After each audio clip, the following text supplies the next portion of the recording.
Hello everyone, and welcome to Classic Gaming Today, where we take a look at the gaming experiences of the past through the eyes of the present.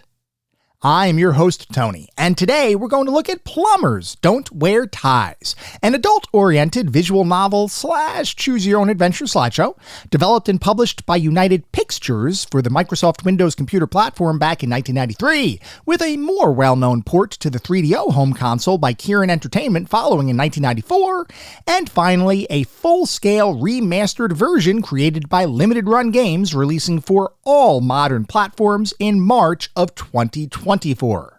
We're going to talk about that game in excessive detail in just a few minutes, but first, as is usual, just a little bit of housekeeping up front. As always, I am excited to be here. I hope all of you are as well. If you'd like to reach out, let me know how I'm doing, provide feedback, comments, suggestions, or just talk about classic games and technology in general. I would love to hear from you, and there are a few ways you can reach out. I have an X account with the handle @ClassicGamingT. I have an email address, which is classicgamingtoday@gmail.com, and we have our Discord server. The link is in the show notes. Discord is the best way to get in touch with me and the rest of the community around this podcast. We have a ton of fun out on Discord. We do weekly and monthly gaming challenges, prizes, rewards, discussions. It is all out there. I highly encourage you all to check it out. I also highly encourage you to check out our Patreon. It is patreon.com/ClassicGamingToday. If you want even more Classic Gaming Today goodness, including a Patreon-exclusive bi-weekly podcast expansion pack, patreon.com/ClassicGamingToday is where it's at. I'd also like to give a shout out to our Pantheon patrons. They are ISO, Rich Senewald, David Morton, Sam Twardowski, Sean Oliver, and Maximus Marshall. Steve Novoselic, Wendell Jr., Chris Snowden, The Bay 101, Toucan Sam, Christopher Fose, Grayor, Snatch Bandicoot, NYC Lewis W., Martin Steiner, James Nunn, Vince Gameplays, Hammond Egger, Mike Mitchell, and Marek. Thanks to our patrons for supporting the show, and thank you all for supporting the show. Whether you contribute monetarily or simply listen on a regular basis, I truly do appreciate all of the support. Before we start diving deep into Plumbers Don't Wear Ties, I figured it'd be a good idea to let everybody know why I chose this game for this particular episode of the podcast, and the simple answer to that is curiosity. I have always loved games that are widely considered to be quote-unquote bad. And actually, when I used to do Twitch streaming, and this was now a while ago, but when I used to do Twitch streaming, there was a concept or a show type that I had done every Wednesday for a period of time. It was called Worst Game Wednesdays. And effectively, the purpose behind that particular format for a show was every single Wednesday evening, I would pick a different game that was widely considered to be one of the worst games ever made, and I would play it on stream and react to it and have fans or the listeners or watchers, whatever the case might be, they would chime in and chat, and I would talk with them about it. It was generally speaking a good time. A lot of times when I would play these bad games, I honestly didn't find them to be all that bad, and I think everybody knows I'm generally an easygoing kind of guy. If you give me something that I'm going to enjoy, even if it's a so bad it's good kind of experience, I'm okay. If I can get some good laughs out of something, even if it is objectively a quote-unquote bad game, I'm totally okay with that. If a bad game is so bad it's good, for me it's good. Other times, though, they're just simply bad games, and those, no, I want to avoid those wherever possible.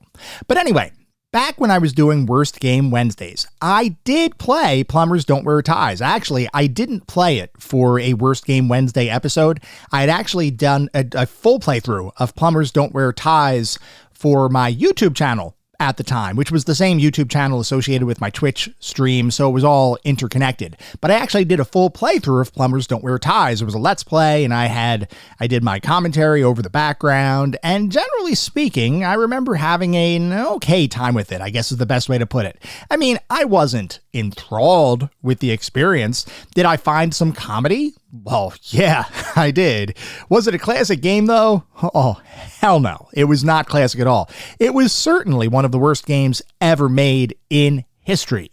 But it had a certain charm about it.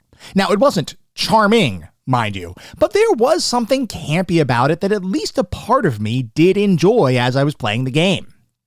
Now, I assumed the game would remain a relative footnote in gaming history, and in fact, the only reason Plumbers Don't Wear Ties is known amongst the broader gaming community, at least before 2024, was the Angry Video Game Nerd episode covering the game. Before that, I would wager a guess that most people had never really heard of the game. Of course, though, whenever a famous internet personality plays a game and comments on it, that game is going to get a lot of attention, and that's certainly what happened with Plumbers Don't Wear Ties. Countless gamers ended up playing the game, with the vast majority, if not all of them, declaring Plumbers Don't Wear Ties to be one of the worst games in history. And honestly, it was that prevailing opinion that drove me to play Plumbers Don't Wear Ties around 10-ish years ago, as I attempted to determine whether the game was really as bad as people said it was. My impressions of the time? Yes, it was. But, like I mentioned earlier, there was still something there. Something that made me think, well, yeah, it's a bad game. But is it really a bad game? Back when I played it years ago, I wasn't totally convinced either way, but I was content in knowing that I had played it, and I was sure that I would probably never play it again. Then, out of nowhere, back in 2021, Limited Run Games announced that it was going to be remastering the game for eventual release, and my curiosity was piqued. Why was this particular game being remade? Was it for the laughs? As an internet in-joke? Did someone want to tank the company from the inside? I wasn't sure. All I knew was Plumbers Don't Wear Ties was going to be remastered for modern consoles and computer platforms, and I have to admit, I was curious. So curious, in fact, that I ended up buying the special edition big box PC version of the game, complete with a ton of additional feelies included. Now, I'll admit, I am a sucker for big box PC games, and that is honestly my favorite type of retro gaming collectible. Sure, I love console games of all types, and I have a pretty large collection of games and systems from all eras of gaming history. But big box PC games? For whatever reason, I look at those as a different tier of collectible, and something I truly miss given the now mostly digital world that PC gaming and sales have become. Anyway, you throw a game that has a notorious history and reputation, especially one that has some degree of full motion video in it, in a big box, and you can almost guarantee I'm going to purchase it. Which, like I mentioned, I did in fact do. I think I spent a smidge under $100 for the honor of having a big box version of Plumbers Don't Wear Ties sitting on my shelf, and honestly, I have no regrets. That being said, up to this point, I had treated that edition of Plumbers Don't Wear Ties as a true collectible, and I've left the game sealed since I received it in 2024. And like I mentioned earlier, I was content. I didn't feel like I needed to play the game again, but for some reason, I did feel like I needed to own the game. And then, just a few weeks ago, I was browsing the Microsoft Xbox store, and I noticed that the digital version of Plumbers Don't Wear Ties was on sale. Now, I'm sure some of you might be wondering what my personal search algorithm could possibly look like to allow Plumbers Don't Wear Ties to appear as a recommended purchase. And the simple answer to that is, I don't know myself. I think it has something to do with the fact that I've been on a remaster kick and have purchased a ton of the first-person shooter remasters from Night Dive Studios, including the previously 3DO exclusive title, Killing Time. Maybe Microsoft thought I wanted more 3DO games in my life? If so, well, they kinda guessed right, because when I saw Plumbers Don't Wear Ties available for around $5, I knew I had to buy it. So at this point in our story, I had purchased the game most people consider to be one of, if not the worst game of all time, twice, but I still hadn't played it since my original deep dive into the game from a decade ago. As I sat down to begin plotting out future podcast episodes, I considered that maybe now was the time. Maybe it was the right moment to replay Plumbers Don't Wear Ties and determine, definitively, whether the game is as bad as everyone makes it out to be. When I played it years ago, I was playing for the schlock value, not to form a critical assessment of the game. Now, I would be approaching the game from a very different perspective. Now, I was going to really play Plumbers Don't Wear Ties. So that's exactly what I did, and I am ready to relay my thoughts. So sit back, grab a cold beverage, and maybe say a couple prayers for good measure as we begin our deep dive into Plumbers Don't Wear Ties.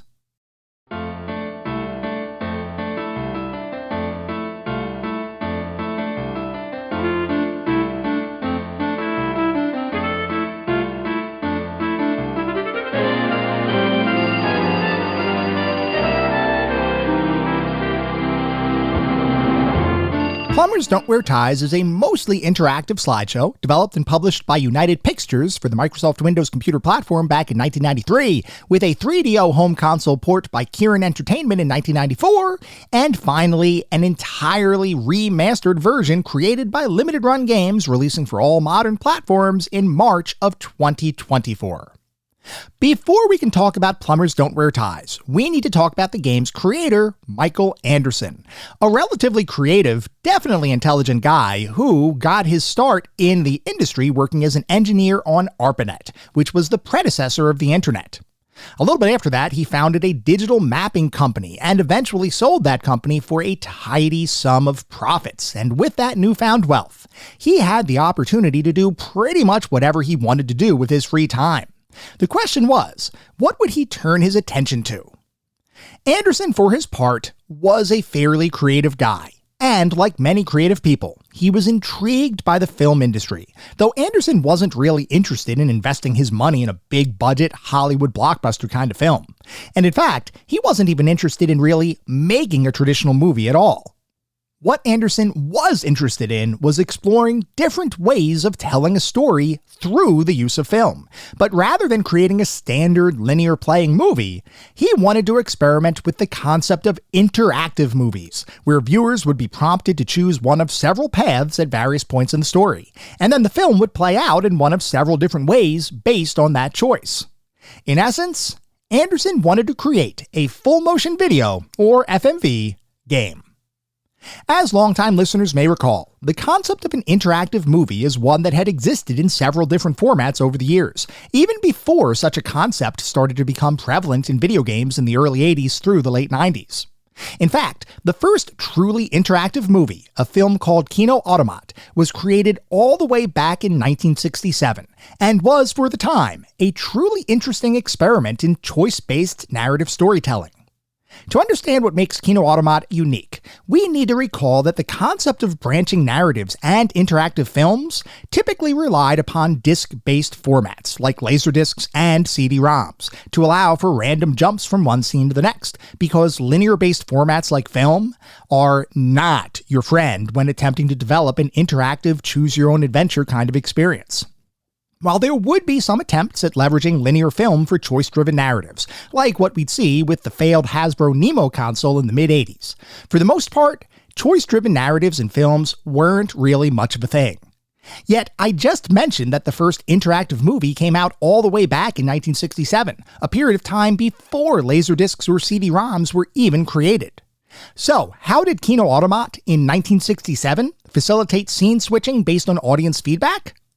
Interestingly, the answer lies not in technology, but in good old-fashioned manual labor, as at various points in the film, someone on the film team would stand up in front of the auditorium and ask audiences to vote on what should happen next, presumably based on a set of predefined choices. Once the votes were tallied, the appropriate film reel would then be loaded and the movie would continue. Certainly not a technology-based solution, but one that was technically the great-grandfather of the Laserdisc-based interactive film craze that would follow, at least from a conceptual perspective. Obviously, a lot would change from 1967 to the point in the early 90s when Michael Anderson was thinking about creating his own interactive movie. And luckily for him, technological advances over the years would dramatically reduce the difficulty associated with making an interactive film, with one format in particular, the CD-ROM, becoming the foundation for bringing Anderson's dream to life.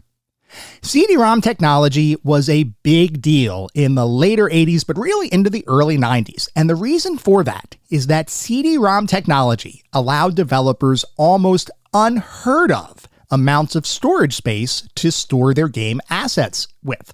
It was insane. Think about it. From a storage perspective, At the time, from a removable storage perspective, you had mostly the floppy disk, either the 1.2 megabyte high-density, truly floppy 5.25-inch disks, or the more prevalent, at least as the early 90s approached, 1.44 megabyte harder floppy disks, where it was 3.5 inches, and that was the storage medium for distributing games. The internet around this time was not much of a thing at all. It wasn't like you had digital distribution platforms, so when games came out, you would often get games on a floppy disk, and a lot of times for the bigger games, those games would ship on multiple floppy disks. That's one of the reasons, by the way, that big box PC games often felt so heavy, because they would have 10, in some cases, floppy disks literally inside that box.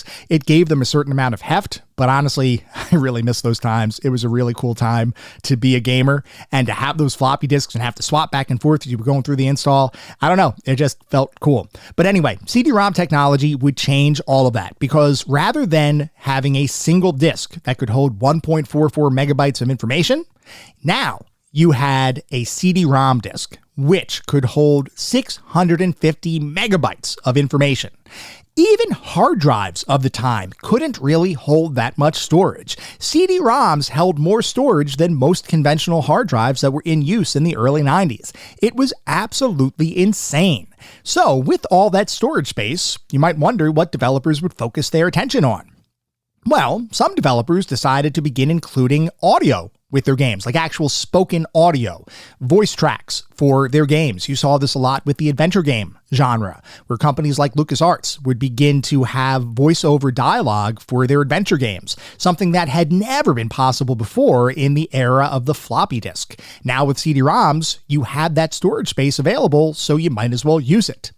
Other companies decided to pursue the whole concept of full motion video, meaning actual pre-recorded imagery, whether that was computer graphics or, my personal favorite, actual human-acted videos that would be included in games that people would play.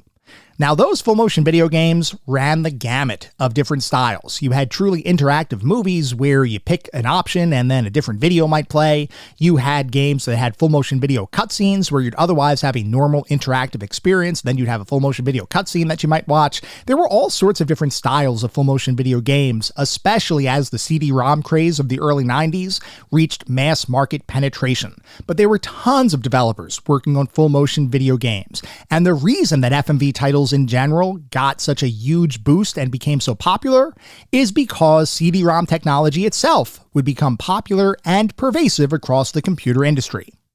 Like many others from around this time, Michael Anderson was intrigued by CD-ROM technology and decided that his general FMV game concept, where players could watch a snippet of video, make choices that impacted the story, and then watch different filmed story sequences play and branch off from one another before being presented with another choice to make, was a perfect fit for the rapidly expanding CD-ROM storage platform. The only question was, what would Anderson's game actually be about?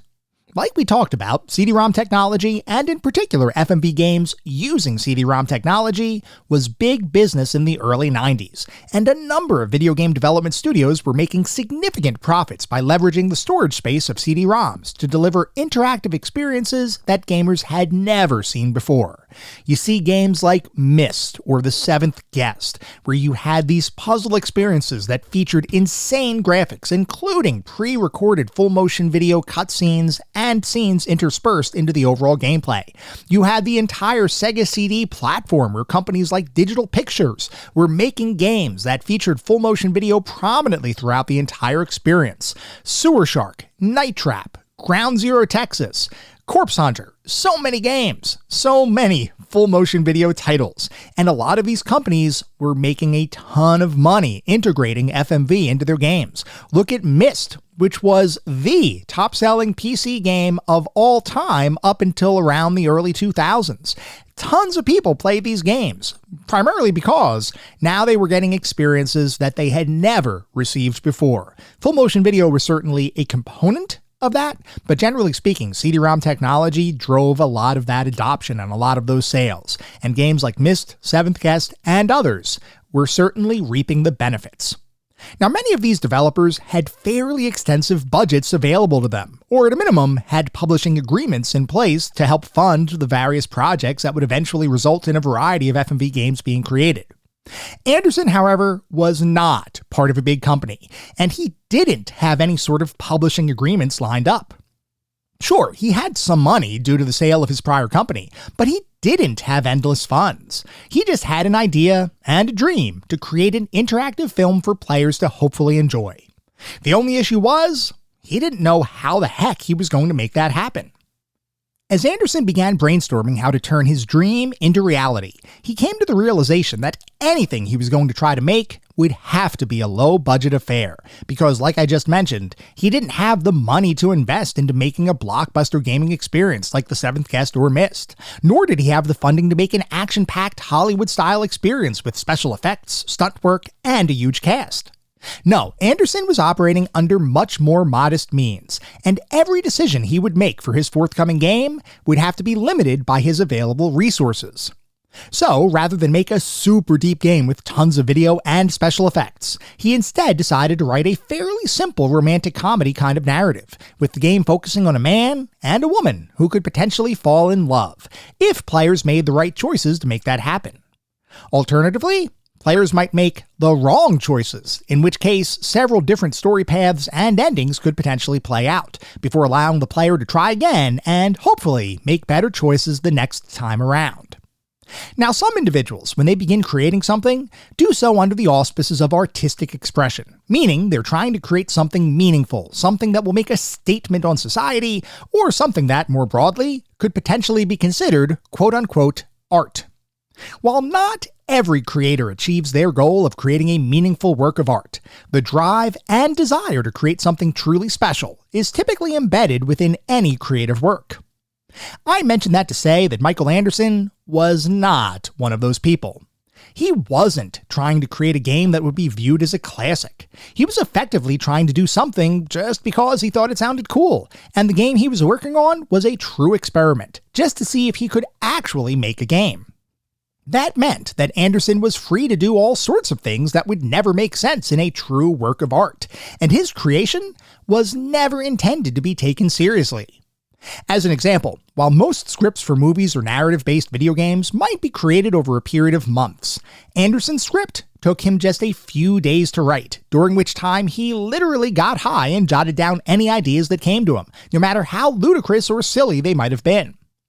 Similarly, when the time came to cast his lead actors, he didn't go to any sort of casting agency to review hundreds of headshots, hold auditions, or anything like that. He simply reached out to people he knew, like his friends and family, or individuals he may have had chance encounters with during his day-to-day life.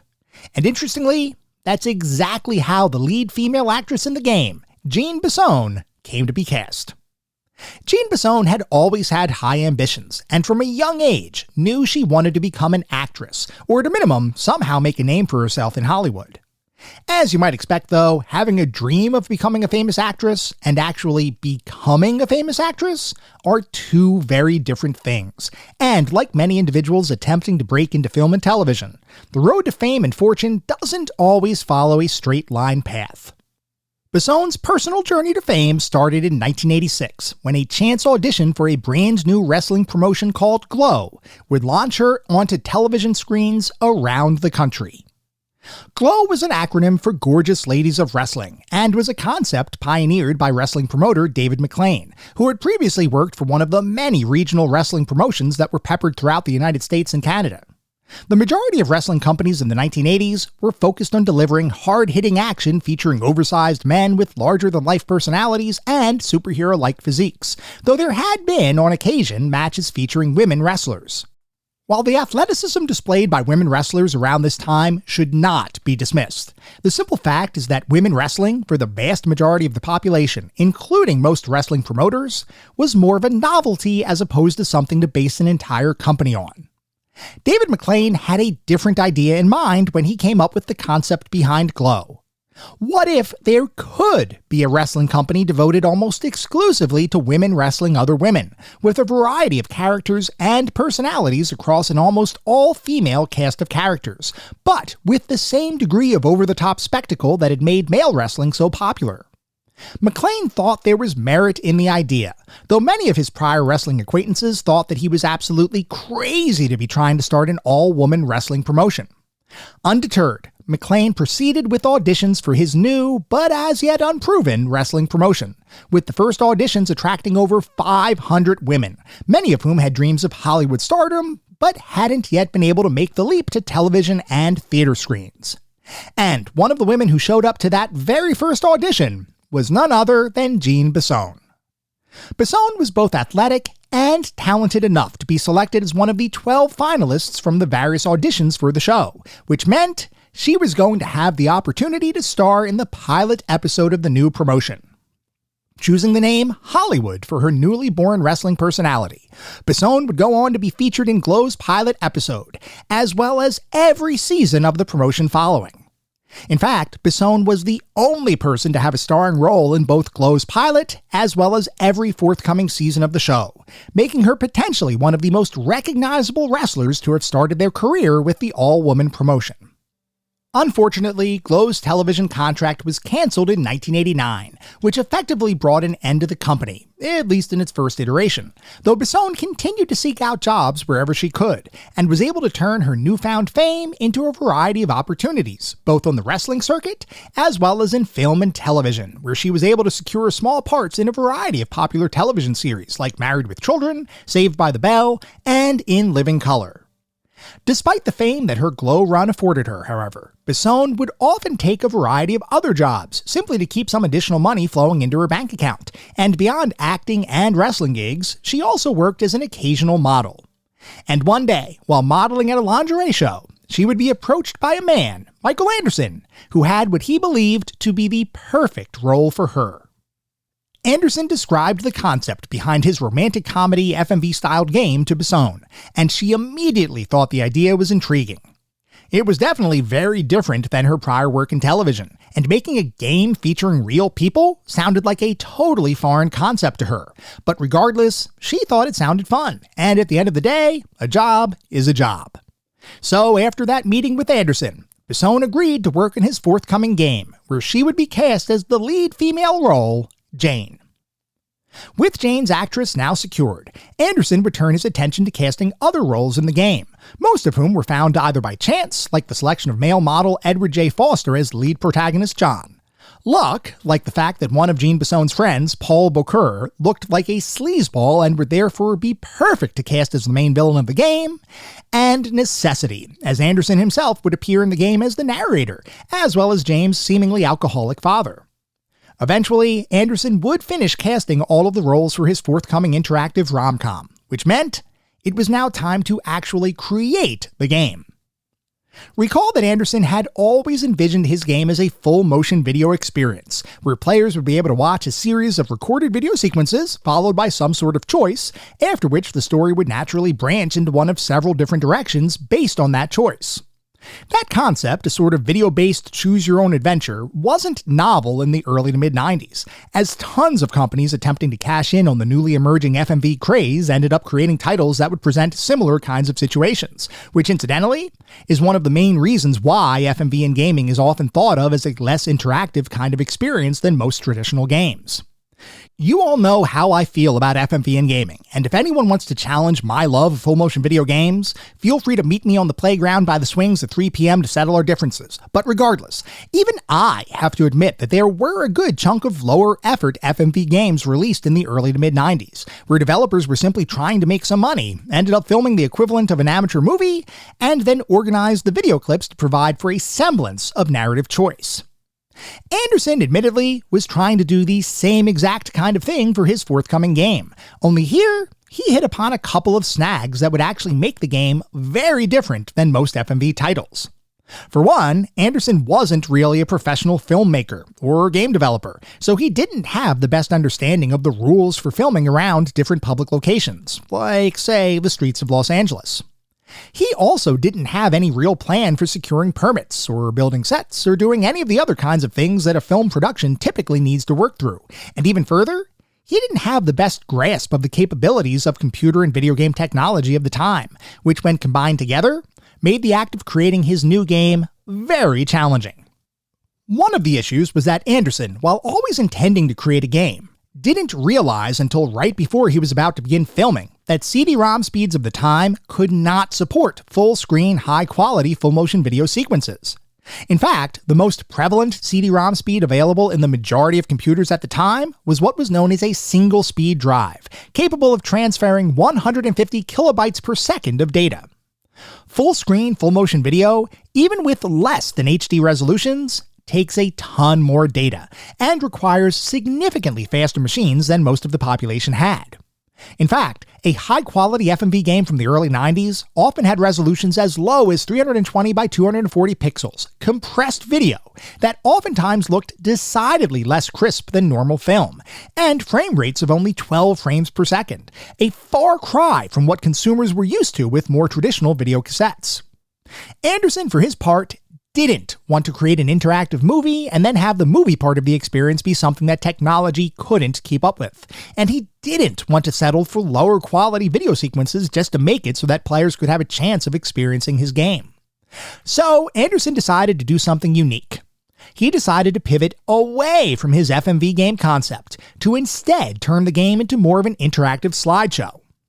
The game's narrative would still branch at different plot points, and the whole experience would feature fully voice-acted audio, but the actual video part of Anderson's full-motion video experiment would be nowhere to be found, other than the introductory segment featuring Jean Bisson hamming it up for the camera. In a way, the decision to go with a sort of choose-your-own-adventure slideshow would end up working well for Anderson and the team, as now, all they needed to do was take a ton of still photos in various locations in and around Los Angeles, sync up some audio narration, add in a few different breaks in the sequence where players could choose one of several paths forward, and then let the story continue to play out. Now mind you, that story was decidedly not serious, which is something you'll notice immediately after you begin playing the game. The moment you see a shirtless plumber appear on the screen, wearing a tie and using a plunger to play air guitar, you'll almost certainly recognize, as I did, that this is not highbrow entertainment. But regardless, Anderson would eventually fulfill his goal of creating a full-fledged game out of his fairly simple plumber meets girl premise. And using the limited resources at his disposal, Anderson would finally complete work on the title, which is what led to the Windows 3.1 release of the game known as Plumbers Don't Wear Ties in 1993. Interestingly, this initial release of Plumbers Don't Wear Ties flew almost entirely under the radar for the majority of the game-playing community, and would become the stuff of legends in the decades that followed. In fact, for a period of time, the fact that Plumbers Don't Wear Ties was released as a Windows game at all was something that many people didn't believe ever happened, simply because nobody had a copy of the game.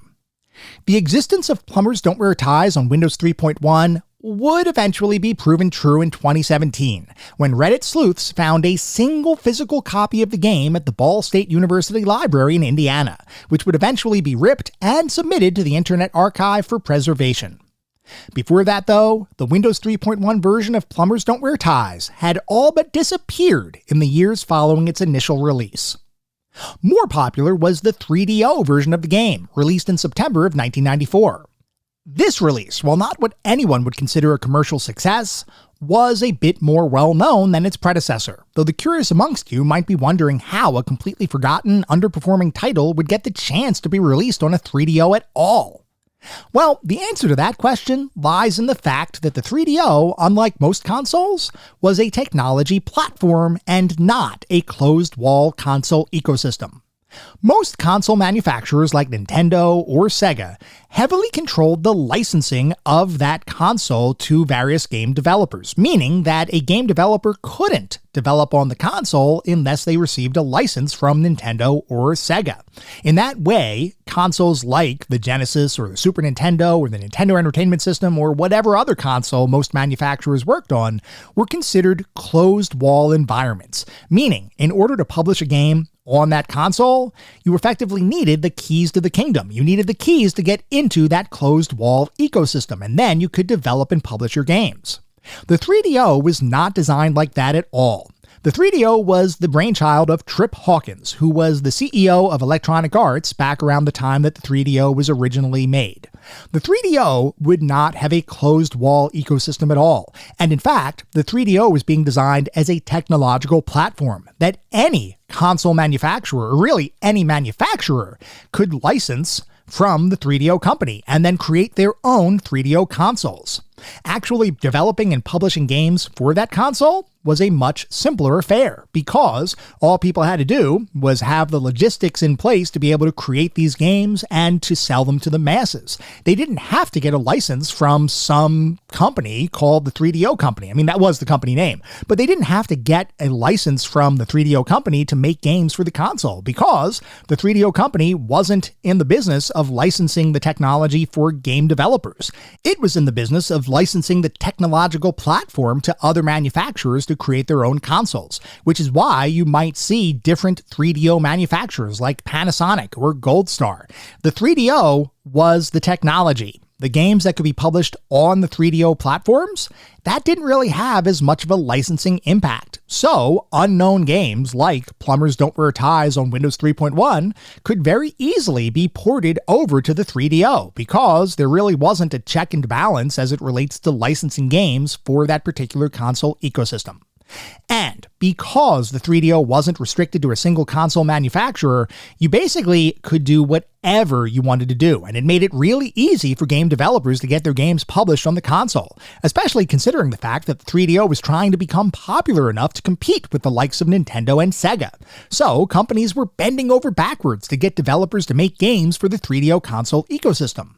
It really didn't matter what games were there. If a game was a 3DO exclusive, it was automatically given a place of prominence in the console's lineup, so it's not hard to see why Michael Anderson would decide to publish Plumbers Don't Wear Ties for the 3DO, despite the non-existent attention it received when released for personal computers.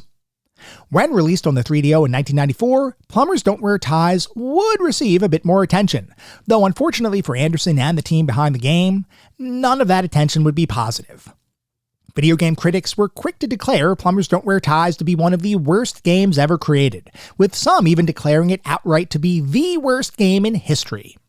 This sentiment would continue to be shared over the years, perhaps even more so than when the game originally released, as a 2009 episode of the Angry Video Game Nerd YouTube series focused entirely on Plumbers Don't Wear Ties, bringing a level of attention to the title that had never existed before.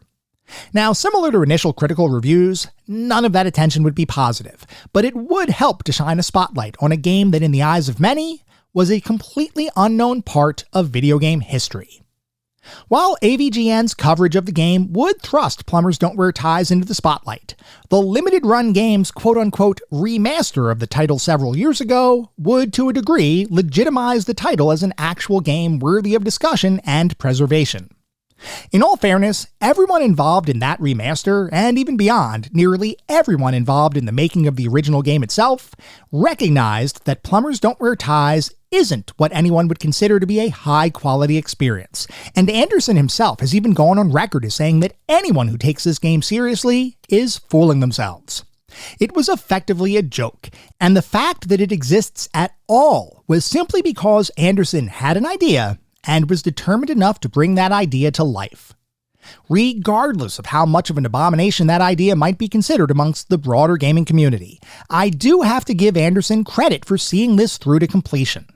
Creating anything requires perseverance, determination, and tenacity.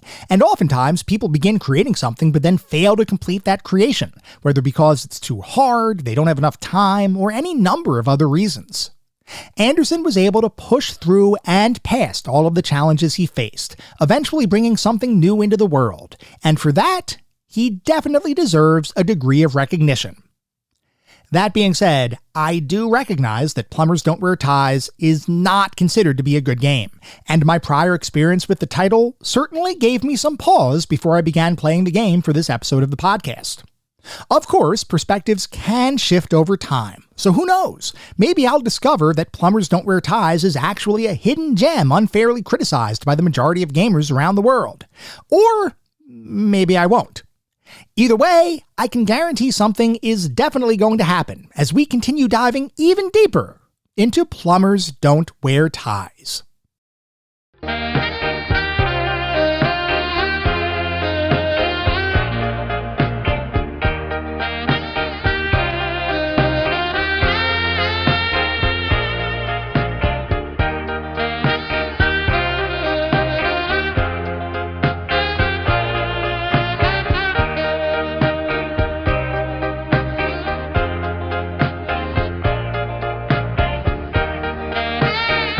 We We are now going to shift to start talking about what it feels like to play Plumbers Don't Wear Ties today versus when it was originally released all the way back in 1993.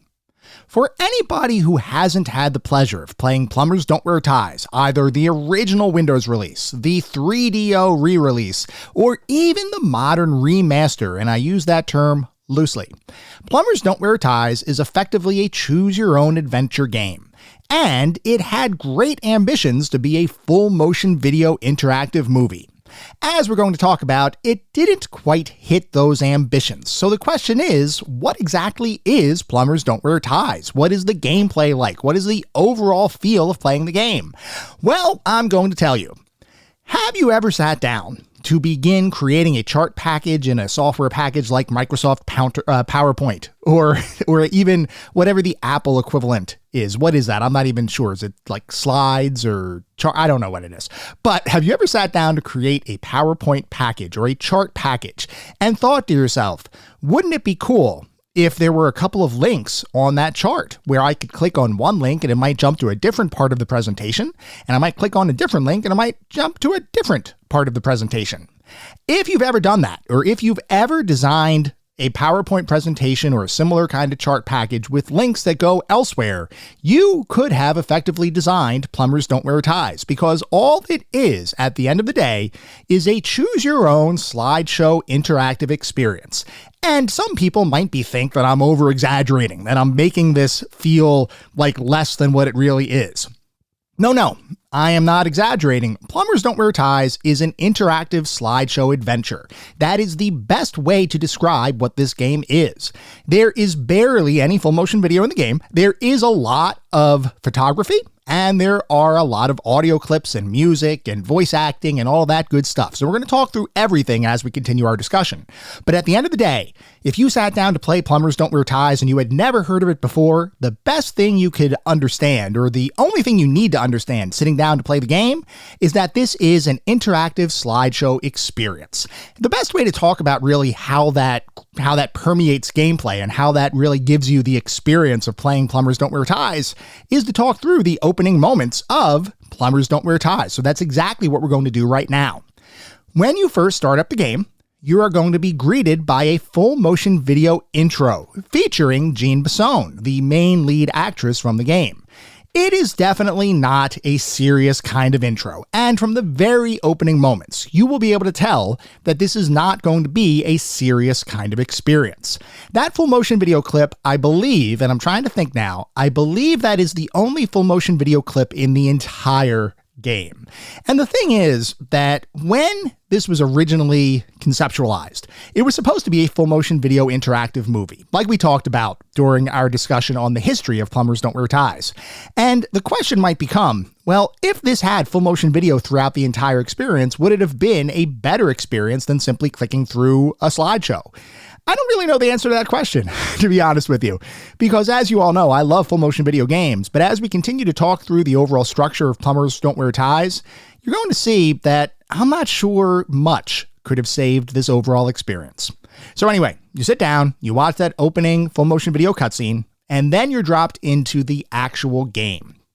Playing the game, or when the game starts up, you'll be treated to a very long, and I mean very long, excessively long introductory sequence where the main character that you control, he is having a dream, and the dream is absolutely insane, but he's having a dream about race cars and mascots and I don't even know what else.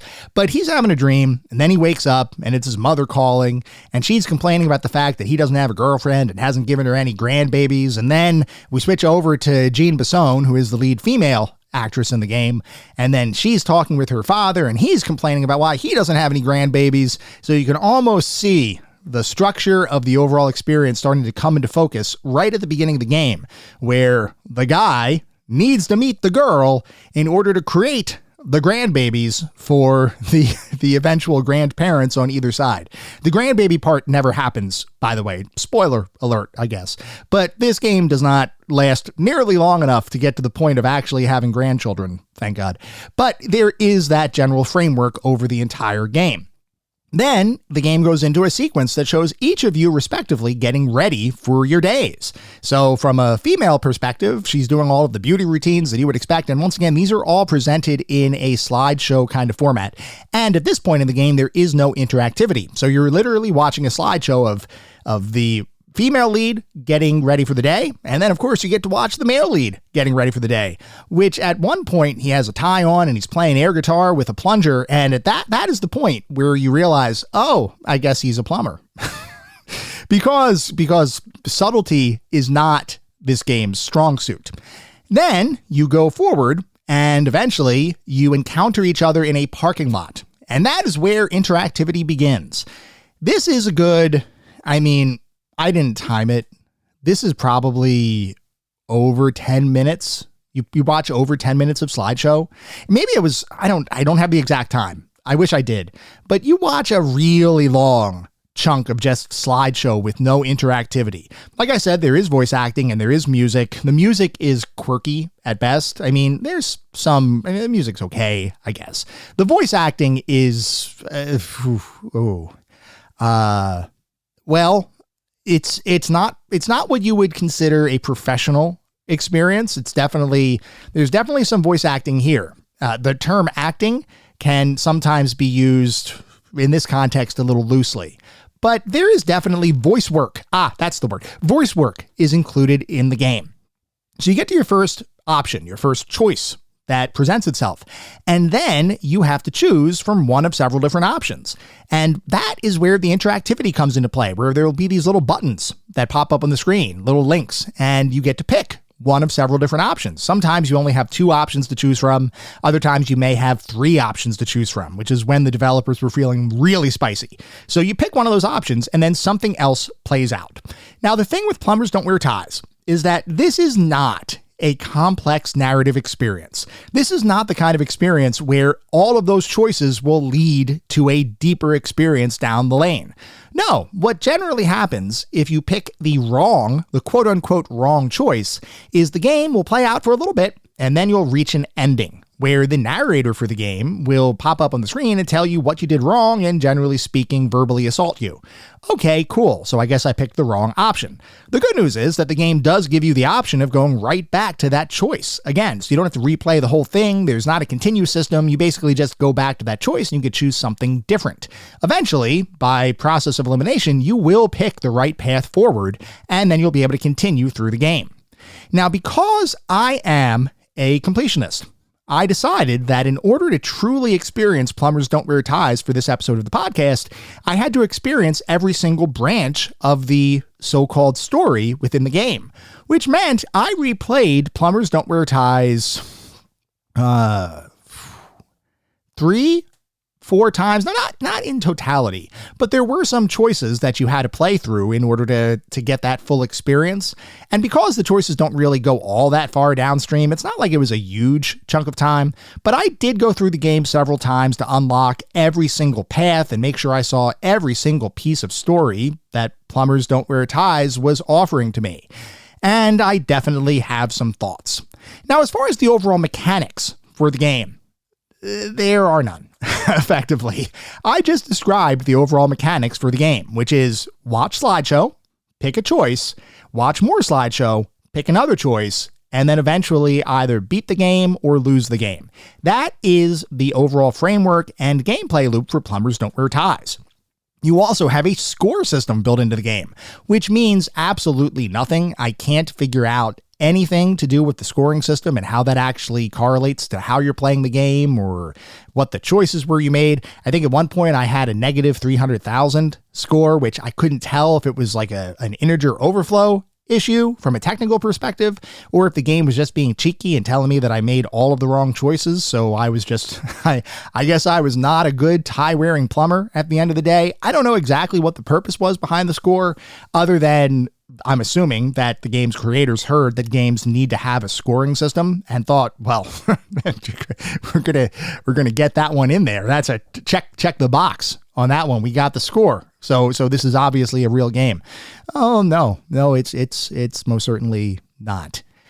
So the original version of Plumbers Don't Wear Ties was pretty darn limited. You might be wondering about the remastered version that Limited Run Games released a couple years ago, and if that would be a more full-featured experience. And also you might be wondering what the heck a remastered version of a slideshow really looks like. Well, I am going to tell you. For Plumbers Don't Wear Ties for Limited Run Games release, because I played it. I played the original, I played the Limited Run Games release, and I even played all of the extras on the Limited Run Games release. I can probably declare myself to be the most knowledgeable person on the face of the earth as it relates to Plumbers Don't Wear Ties and all of the stuff associated with Plumbers Don't Wear Ties. A dubious distinction at best, but playing the Limited Run Games remaster, and I'm using that term in quotes once again, there are a number of additional features that come with that game. There are a bunch of behind-the-scenes videos and interviews. There's a historical retrospective. There's even a making of the remaster. It's kind of a cool experience. I will admit, the behind-the-scenes stuff, that plays to my general desire to learn things and to learn about the history of games, no matter what game we're talking about. I love learning about the background of games, especially one as infamous as Plumbers Don't Wear Ties. So I will say that all of the added features for the game definitely gave me a little bit of a warmer, fuzzier feeling towards the remaster, because that gave me some information that I could actually use or that I could actually put in my brain. And I love knowing stuff and learning stuff. So that part of the game was pretty cool. There's also an interesting unlock mechanic to get to all of those features, all of those hidden features. And it basically is a first-person shooter minigame of sorts called Plumbing the Depths. Now, does anybody remember the old screensaver on, I can't remember, was it Windows 3.1 or Windows 95? I want to say Windows 95. It had to be Windows 95, where you had the screensaver and it was basically like a brick maze. It was like a first-person shooter brick maze, and the screen, the online movement, or I'll say the visual movement, was just moving through this pseudo 3D brick maze. You remember that? So if you do, you will know exactly what Plumbing the Depths looks like, because that's basically what it is. I mean, it's a little bit, I think they had more colors in the Plumbing the Depths mini FPS in the Plumbers Don't Wear Ties remaster, but other than that, it's pretty much the same thing. You move around this first-person shooter maze. You find a bunch of different things you can unlock. In order to unlock those things, you have to have acquired a certain amount of credits, which you can only get by playing the game. I think were there plumber dollars or something. At this point, I don't remember, and I really don't care. But you get these credits, this credit system, and then you can unlock all of these different features. And there are some achievements included in the maze as well. There's also an enemy that appears. The sleazeball from the main game pops up. Mr. Thresher is his name in the game. He pops up and shambles after you in, I want to say he had maybe 2 frames of animation. Maybe not. Maybe like 1 frame, and it was just like moving like a ghost-like apparition throughout the whole thing. This is... look, the whole thing is bad. This whole package, this experience, whether we're talking about the remaster or the original, is just really, really awful. I wanted to find something that was so bad it was good. I wanted to find something that I could at least chuckle through, because, hey, sometimes it's fun to make fun of a bad game. And for what it's worth, Plumbers Don't Wear Ties was intended to be a joke. Well, at least according to the retcon that its creator would eventually tell everybody.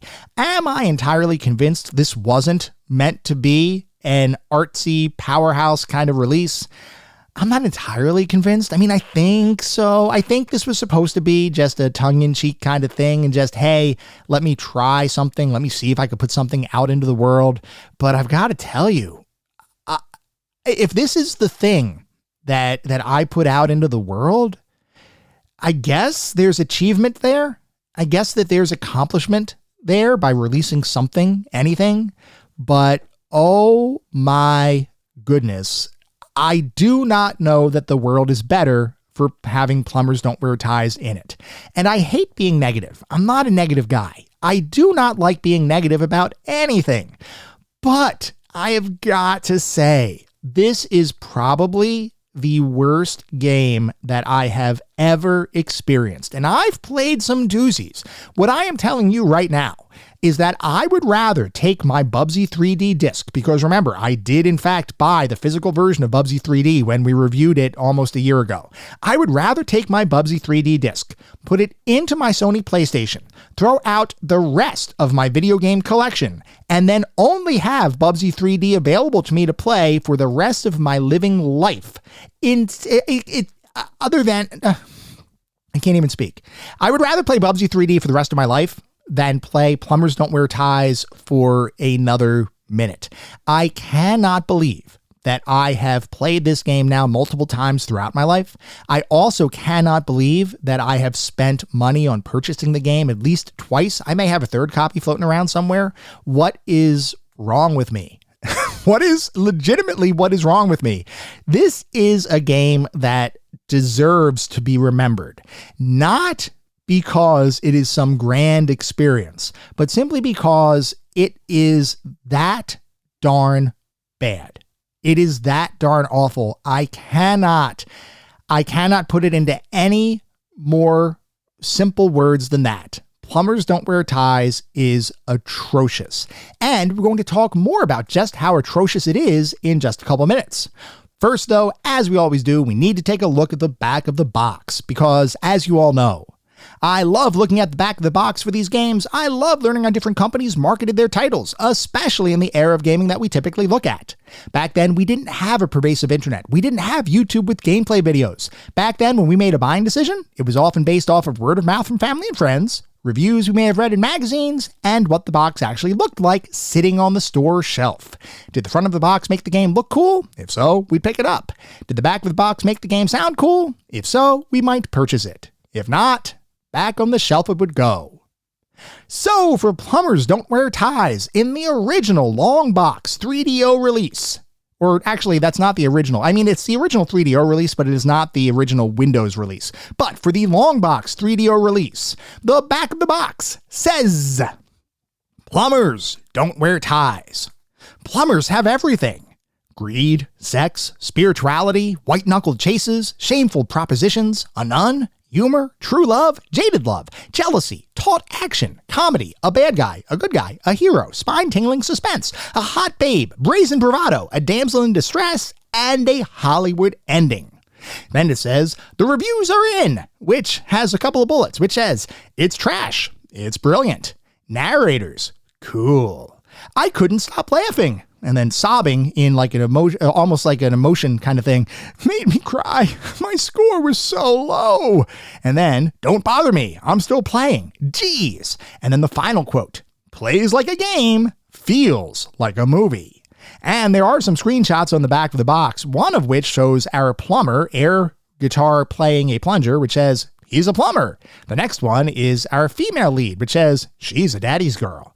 The next one has the guy kissing a girl saying, actually, I guess kissing Jean Besson, saying, only you can get them together. And then the final screenshot that says, or tear them apart, as Jean is punching our main character in the face. So, does this back of the box actually do anything for me? Yeah, it does. You know what? The back of the box sells me, because it sounds like a tongue-in-cheek experience. The fact that it says that it feels like a movie, which suggests to me, if I didn't know anything else, that this was a full-motion video game. It looks absolutely ridiculous in the best way. Like, this looks like something that would have been a super cheesy good time to play, and I would have been all over it. I mean, I knew about Plumbers Don't Wear Ties, but I never had a 3DO, and when the game came out on Windows, like we talked about earlier, the Windows release was so limited that I never even saw that on the shelf at all. So, would I have gotten Plumbers Don't Wear Ties if I had a 3DO? You better believe it. If I didn't know anything else about it, the back of the box would have sold me as an absolutely ridiculous, ludicrous kind of experience. Knowing what I do now, I can safely say you should avoid this box like the biblical plague. You should not go anywhere near this. I feel like you may get a disease simply handling this box because of the radioactive waste that is included within it. Do not touch it. But if I'm looking at the box just from a pure box perspective, there's nothing wrong with the box. It was also a rated 17. game, which immediately for me, around the time that this came out, I would have been around 12. I would have thought, oh, this has caught my attention. I can't wait to see what this is. Oh, young Tony, you've run far, far away. Anyway, we're going to move past the back of the box to start talking about the more specific aspects of the game, and we're going to start by talking about the graphics. If you're talking about the original release of the game, you will see very, very grainy images that are included throughout the game. Like I said, this is an interactive slideshow. The entire slideshow has a bunch of pictures of the different actors in various scenes and situations. That imagery is very, very grainy and certainly feels like something that could have been done a bit better considering it was using a CD-ROM to store all those images, and the game is basically only images and audio. I would have thought there was a little bit of additional storage space to kind of make the visuals a bit more appealing.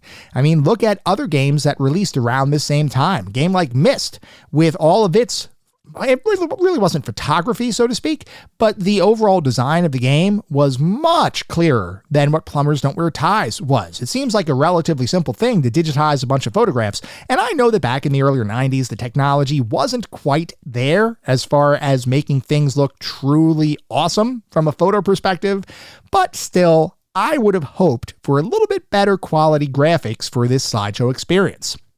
If you're looking at the remaster, it looks like a slightly smoothed out version of those pixelated grainy graphics, because the remaster, all the remaster did was effectively use AI upscaling to make the images look a little bit better. That is it. That was the price of entry, or the barrier to entry of creating a remaster of Plumbers Don't Wear Ties. Make the imagery look just a little bit better, and then we can call it a remaster. From that perspective, I think the remaster is an absolute fail. I do appreciate the extras, the additions that were included with the remaster from an overall structure perspective, but as far as the graphics go, Oh, no, stop. No, let's stop talking about, no, we can't talk about the graphics anymore because it's laughable. It's comical to talk about the graphics in this game because it's just a bunch of still shot imagery. Even the full motion video cutscene was grainy, and you would expect full motion video from this era of gaming to be a bit grainy.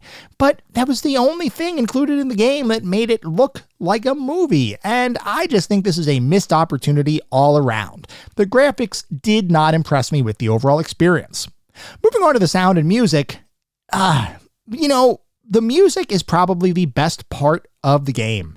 It is definitely cheesy. There's definitely a lot of audio here that is completely out of place. I am pretty darn sure that every single track was either royalty free or stolen, because who the heck needs copyright when you're making something? At least according to Michael Anderson. But I don't know. I honestly don't know if the team cared truly about creating a meaningful auditory environment. I will say that some of the songs, if taken in isolation, sound fine. Definitely a bit cheesy, but there is some cheesy goodness here. Now, it's not great, mind you, but the music is probably one of my favorite aspects of the entire game. I'm not sure if that's saying something, but listening back through the soundtrack by itself is not an entirely unenjoyable experience. So for that, I've got to give Plumbers Don't Wear Ties a solid partial thumbs up.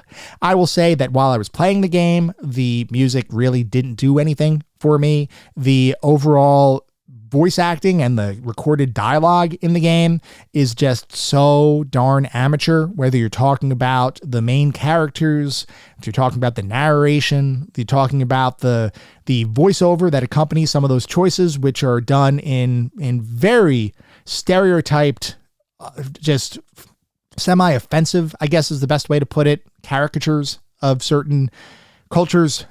I mean, the list goes on. The voice work here is not good. I also found it incredibly funny. Very late in the game, they actually leave in a flubbed line where the main character that you're playing basically has a Freudian slip, and they leave that in the game as the entire cast and crew is laughing.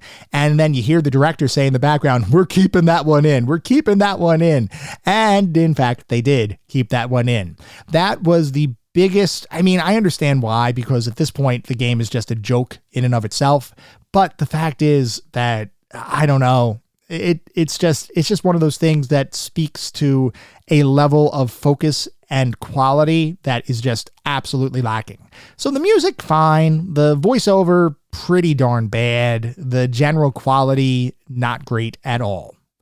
Moving on to the narrative and story, I basically told you the entire story already. Not to go into spoilers, but you play as a plumber. You're trying to get with a girl, Jane, who is not typically attracted to plumbers on bikes wearing ties, but in this case, she might make an exception if you choose the right choices. If you do, you might end up with the girl. If you don't, you won't. How does that happen? It is entirely up to you.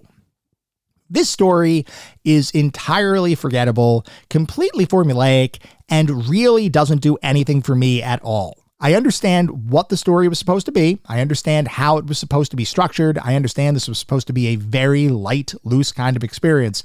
And from that perspective, the game definitely achieved its goals. But I will say that there is pretty much no redeeming value here. Some of the nonsensical situations that pop up, I guess you could look at from like if you tilt your head to the side and you kind of like close your eyes halfway and you look at it like one of those, what are they, magic eye pictures, maybe you start to see something that resembles a pseudo narrative, but not really. There's really nothing here. It's so threadbare and it's so amateur that I can't even in good conscience give you anything positive about it other than the fact that it exists, which, hey, I guess is an accomplishment at the end of the day. Moving on to the gameplay and controls, well, it's a slideshow. You pick choices, and then other slides play. That is the game. Like I said, I have seen more interactivity in a really well-done PowerPoint package, and I am not exaggerating. I have created PowerPoint packages that actually have more meat to them than this entire game. Luckily, the game does not take long to beat. Unluckily, my completionist tendencies made me have to achieve 100% of the overall achievements within the game, which made me question my own sanity. But regardless, the gameplay and controls here, there is nothing to talk about at all. If you can point your cursor and press a button, you can play this game. So I guess from an accessibility perspective, this is probably one of the most accessible games we've ever played. But beyond that, you don't want to play this. This is not the experience you want. This is not the game you want to spend your hours or time playing. Put this one, you know what? I was going to say put it on a shelf. Do not put it on a shelf because that would have suggested you bought the game. Do not buy the game. Do not purchase it. Do not put it on a shelf. Do not play it. Do not pass go. Do not collect $200. Plumbers Don't Wear Ties is a travesty on gaming history, and I honestly don't know how it exists. So anyway, what is our verdict on Plumbers Don't Wear Ties? Well, I've got to say, I appreciate the fact that Michael Anderson and the rest of the crew behind Plumbers Don't Wear Ties were actually able to make and release a game. And the fact that we're still talking about that game over 30 years after its original release definitely says something. The unfortunate thing is, the only reason we are talking about the game still is because it's such a universally bad experience that I can't imagine anyone would truly enjoy. Sure, you can admire the cheesiness of the whole thing, and you can sort of laugh at the outlandishness of the situations included in the game, and you can even chuckle a bit at the fact that it is almost impossible to fathom how this game was made in the first place. But beyond all of that, the simple fact is that Plumbers Don't Wear Ties is just a bad game. And that's coming from someone who, like I mentioned, has purchased the title multiple times over the course of my life. I believe I may in fact need an intervention because this game does not deserve to be purchased. And while I love video game preservation, I'm not so sure this game had to be quote-unquote remade by limited run games. I really wanted to like this one, even in a it's so bad it's good kind of way. But Plumbers Don't Wear Ties doesn't even reach that threshold. It is simply not good, and therefore can only be considered a footnote in gaming history. In fact, I would argue this is perhaps a footnote for the footnotes, a true all-time classically bad game, and one that I never feel the need to touch in the future. You should not play this. Even though I'm about to go over this week's challenges for the game, you still should not play this. Hell, if you can just affirm for me that you won't play this game, literally just go on Discord or send me an email and say, I will not play this game, I will still give you 5 coins just because. That's how bad this game is, and it is therefore unequivocally and undeniably deserving of its spot as a footnote in gaming history.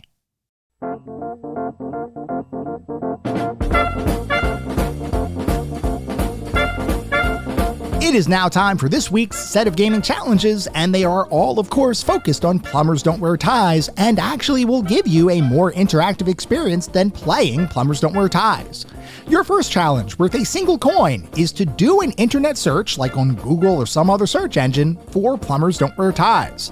If you can do that search and post a screenshot of those search results, you will earn 1 coin. Your second challenge, worth 2 coins, is to post a screenshot of the game. You don't even have to play the game, just do a Google image search and pull out an image from the game, post it on Discord, and you will earn 2 coins. And finally, your third challenge, worth 3 coins, is to post a picture of your desktop environment or your home console screen with your browser window or the game affirmatively closed. Actually, you know what? Just post any image you want. As long as it's not an image of Plumbers Don't Wear Ties, you will earn 3 coins. If you don't want to do all of that stuff, then simply tell me, I'm not going to play this game, and you'll receive 5 coins. Or if you are really brave, play and beat the game, and I will give you 10 coins, no questions asked. Though after I just told you how bad the game is, I will judge you. Anyway, post proof of your accomplishments out on the CGT Gaming Challenges channel over on Discord. Good luck! You're going to need it.